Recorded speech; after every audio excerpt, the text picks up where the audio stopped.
Well, well, well. Now, I just got done watching that little press secretary crack a line, leave it alone, and going home. Yes, baby, the bullshit Barbie. She is not at her best. You see, she just had a little press conference, honey. Yes, you know, her little White House briefing, baby. Anyway, she's looking rough today. I do believe having to get up there and lie day after day behind that microphone is taking a toll on little Caroline, honey. Mm-mm-mm. She is not fine.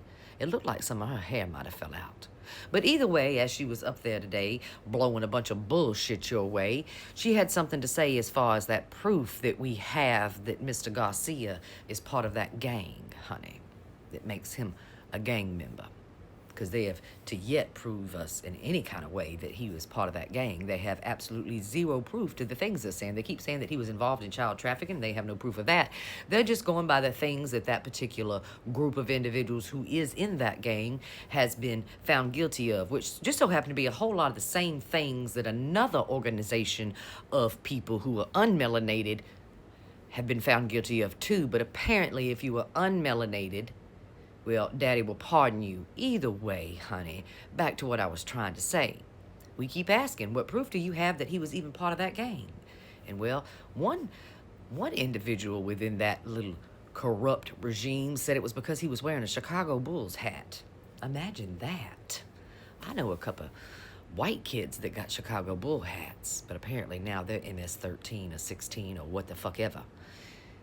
But another thing she said today, you know, to provide all that proof as to why we believe that he is a terrorist is because when he was apprehended, he had on a hoodie, baby. Yes, a hoodie with some artwork on it with a cartoon. Yes, a cartoon that featured those famous skulls that do the hear no evil, see no evil, speak no evil. Apparently, that makes you part of that gang. So, I guess they're gonna be knocking on my door real fucking soon.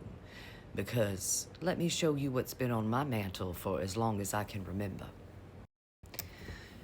Yes, baby, let's walk towards the mantle, shall we? And what is that I have there? Is that some skulls for the hear no, see no, speak no evil? Why, yes, it is. So I guess you're gonna have to come pick me up and take me to El Salvador, too.